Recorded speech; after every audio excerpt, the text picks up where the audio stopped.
The Warhammer 40k collab is back, and I'm happy about that, but also sad. Happy because the commander set is awesome, sad because Wargaming chose to bundle it so you cannot just buy commanders for 5k doubloons, putting this stuff out of the price range of a lot of players. That's too bad, shame on you Wargaming. But for those still interested, we'll break it down and do a buyer's guide. Disclaimer, I am a CC for Wargaming, and some of these assets, not all, were provided to me. Some I bought on my own because, well, like I said, these commanders are pretty darn good. So let's start there. Grotas.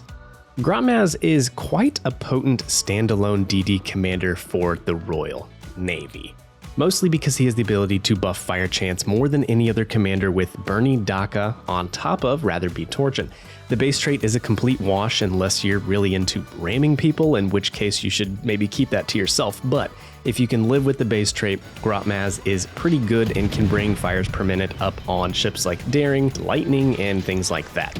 Unfortunately, to get the full benefits out of this premium commander, basically you have to have him at 16.4, so because of that, I'm probably going to put him in B or C tier.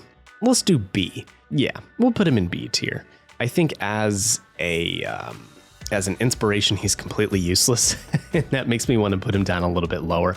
But because of getting him to 16.4 and playing high tier ships like Daring, it could actually be worth it.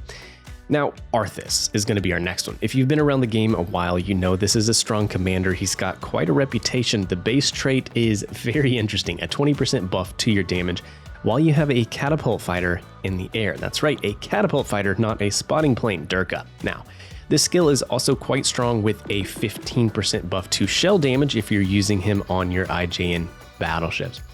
Add that to your cat fighter and one Ragnarok Citadel would deal 16,500 damage. This can of course get pretty busted with stacking things in Legends.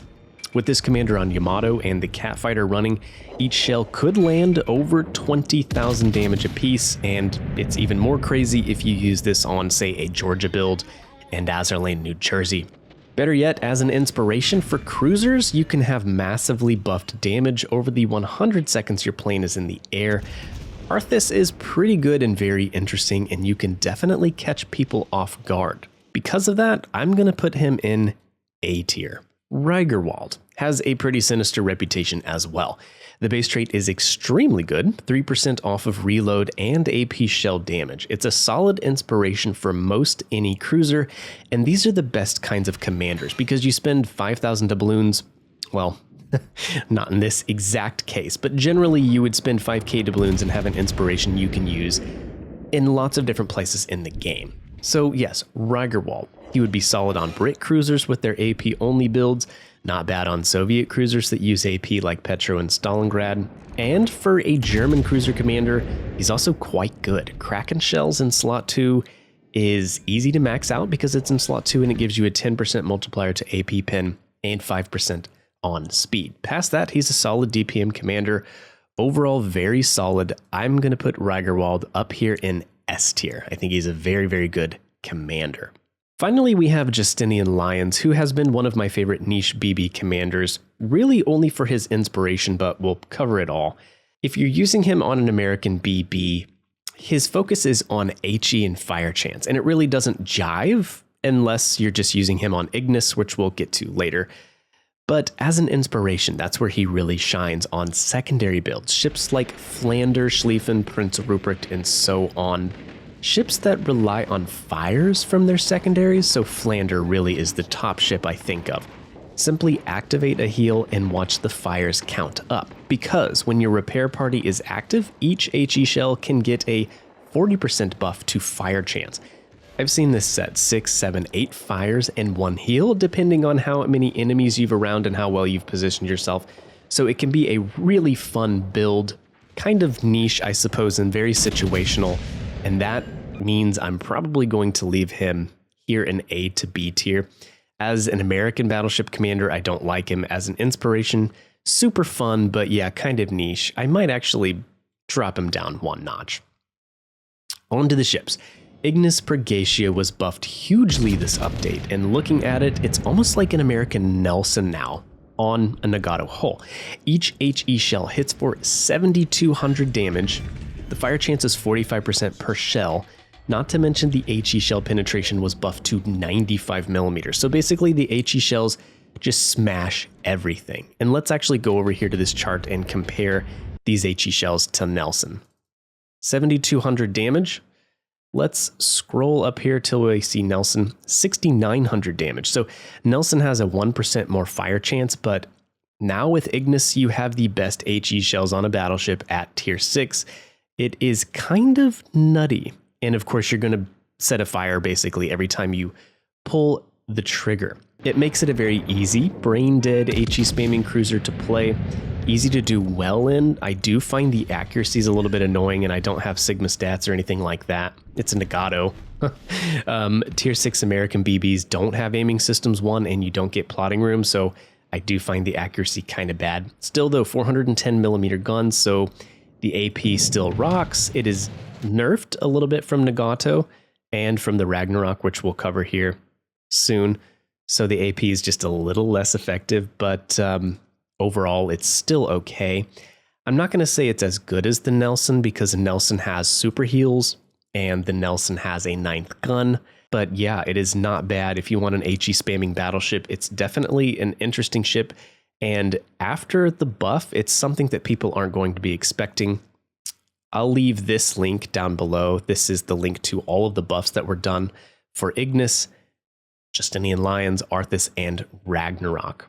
So rating this ship, I bet you can squeeze a lot of performance out of it. It's not really my cup of tea, but I would definitely put it in A tier. I think any HE spamming battleship like this is easy to play. Conqueror, Nelson, Lion at tier 7. I mean, if you have the correct build for it, yeah, these ships can perform really well because you don't have to worry about crossfires or anything like that. You just load HE and shoot. The accuracy is annoying, but yeah, if you learn to use this thing, I think it's a strong tier 6 battleship now.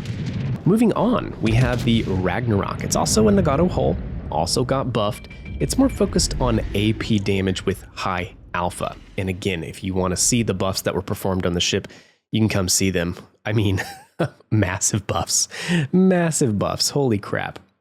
Anyways, Ragnarok has more HP, obviously, than the Ignis Purgatio and Nagato now. This is one of the healthiest ships at the tier. The gun range is nerfed a little bit. The HE shells are bad, low fire chance, low alpha, but it does have a little bit better concealment. So it all kind of trades off. I guess it's more of an up close and personal ship, I suppose, you know, a little more tanky, you can get in close. Now, worth mentioning on both of these ships, they have the option for a reload booster, so that's an interesting choice you could choose to do. Now, if you're using Arthas on this build, obviously you would want to continue to use your catapult fighter for some pretty devastating salvos. But yeah, not a bad battleship at all. I really wouldn't have anything to complain about. I suppose I would put it in A or B tier. I'm going to do B just because I feel like the HE performance of the Ignis is just so good and so easy to use. Ragnarok was pretty good though, and we had a very good game when we played it. Moving on, we have the Cross of Dorne. This is a York hull with some stat changes. Of course, chief among them is a faster reload of 10 seconds instead of 12. So here we have the same HP numbers. York has longer gun range, a longer reload. York also has much better AP shells and a better fire chance. So you might think Cross of Dorne's a decent HE spammer. Well, the HE alpha is low and the fire chance is only 10%. So those are the main stat differences with this one. Everything else looks to be the exact same. The other thing about it is the consumable suite. Cross of Dorne, you lose the amazing German sonar and you give it up for a 15% speed boost. So that will give you another 4.8 knots. It makes this a very fast, heavy cruiser, but it's a high price to pay if you ask me. Also, the AA stats were a little bit worse on Cross of Dorne, I do believe. I don't have it here. AA rating is just this, but it has less DPS, so keep that in mind. Cross of Dorne, worse AA. Overall, I think it's a worse York because you're giving up the sonar. Yeah, it can be a little better at brawling because you can get in fast and then run away quickly, but also it can be worse at brawling because you don't have sonar. So yes, a worse York. I don't see any reason to go for this ship personally. unless you just love York, you know, in the heavy torpedo armament and the fun 203s. When York got buffed, I considered it a pretty good tier 6 cruiser. That was it buffed a couple years ago, I suppose. But I just like having the sonar. That's what makes it such a dynamic ship. Moving on, though, Ship Smasher. It is a Jervis with a lot of twists. A lot of it not for the better, though. The highlights that I would point out on Jervis are the nerfed gun range here, 8.4 kilometers. This is probably the shortest destroyer gun range in the whole game. And then here's Jervis, its tier 6 counterpart. The reload is faster, though, so Smasher has pretty good DPM. And actually, let's go look at it up here. 1, 2, 3, 4, 5, 6. It's in 6th place for HE DPM after the Cossack, the Kid, the Benson, the Åland, and the Cossack 38. So, I mean, that is strong. And with the higher fire chance, this is a higher fire per minute destroyer. But you got to get close enough to see the whites of their eyes, basically. And then to make it a little worse, in my eyes, is a 6 km torp range, which is borderline useless unless you have people pushing into you. Yeah. I'm not a fan of this ship. It is faster. I feel like you're giving up a lot in order to get that. The other thing about it is you have a different set of consumables. You have smoke screens that last longer, more like American smoke screens, instead of the short duration Brit smokes, of which you would get 6 of on Jervis. You get 2 smokes on Ship Smasher, and they last a lot longer, allowing you to farm. That is, if you've parked close enough. Honestly, enemies can just sail the other direction, and with your short gun range, they can sail right out of your farming ability. So you have to be very careful where you place your smokes. I like the short duration Brit smokes like Jervis has and Lightning because they're very useful against carriers. Personally, I don't see this as a buff getting the longer duration smoke. You do get heals, they're good for about 2k health apiece, but you lose Jervis's sonar. I think this is not a good trade in consumables personally, but you can do with that what you will. I'm going to put the ship in D tier. I don't like it. I think it's bad. So it's not for me. It might be okay in alternative game modes like Brawl, where you're just going to basically sail at each other and die. But in standard, I don't see it as a very dynamic ship personally. Overall, that's my quick and dirty take. I think some of these commanders are super, super good. Ignis in its HE buffed state is an interesting tier 6 battleship. So yeah, that's what I got. Let me know what you think in the comment section down below. I would love to hear from you. This is Derka signing off. Catch you in the next one.